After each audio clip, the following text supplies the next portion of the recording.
അസ്സലാമലൈക്കും. ഇന്ന് ഞാൻ നമസ്കരിക്കാൻ പോകുന്നത് കുബാ പള്ളിയിലാണ്, മസ്ജിദ് അൽ കുബ.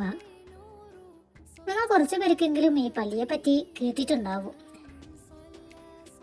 ഇത് ഇവിടുത്തെ ജുമാ പള്ളിയാണ് കേട്ടോ. ഇതിൻ്റെ അടുത്ത് തന്നെയാണ് മസ്ജിദ് അൽ കുബ സ്ഥിതി ചെയ്യുന്നത്. മുഹമ്മദ് മുസ്തഫ സല്ലല്ലാഹു അലൈഹി വസല്ലമ മക്കയിൽ നിന്നും മദീനയിൽ ആദ്യമായി കാൽകുത്തിയ സ്ഥാനത്ത് നിർമ്മിച്ച പള്ളിയാണ് മസ്ജിദ് അൽ കുബ.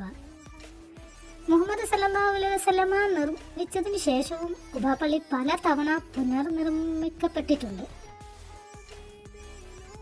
അവസാനമായി 1989 ഫഹദ് രാജാവ് പുതുക്കി പണിത പള്ളിയാണ് നാം ഇപ്പോൾ കാണുന്നത്. മദീന പള്ളി കഴിഞ്ഞ് പ്രവാചകൻ നബി സല്ലല്ലാഹു അലൈഹി വസല്ലമ ഏറ്റവും കൂടുതൽ സന്ദർശനം നടത്തിയ പള്ളി കൂടിയാണ് മസ്ജിദ് അൽ കുബ.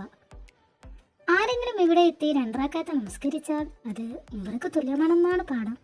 അതിൽ തന്നെ നമുക്ക് ഈ പള്ളിയുടെ പ്രാധാന്യം എന്തുമാത്രമാണെന്ന് മനസ്സിലാവുമല്ലോ. മസ്ജിദുൽ നബവിയിൽ നിന്നും 3.5 കിലോമീറ്റർ അകലെയാണ് ഈ പള്ളി. രാത്രികാലങ്ങളിൽ പള്ളിയുടെ ഭംഗി ഒന്നുകൂടെ കൂടും. ഇതുമാത്രമല്ല, ഇനിയുമുണ്ട് ഒരുപാട് ഈ പള്ളിയെക്കുറിച്ച്. എനിക്കറിയാവുന്ന കൊച്ചു വിവരങ്ങളാണ് ഞാൻ നിങ്ങളുമായി ഷെയർ ചെയ്യുന്നത്. എന്തായാലും വീഡിയോ ഇഷ്ടപ്പെട്ടാൽ ലൈക്ക് ചെയ്യുക, ഷെയർ ചെയ്യുക, സബ്സ്ക്രൈബ് ചെയ്യുക. അസ്സലാമു അലൈക്കും.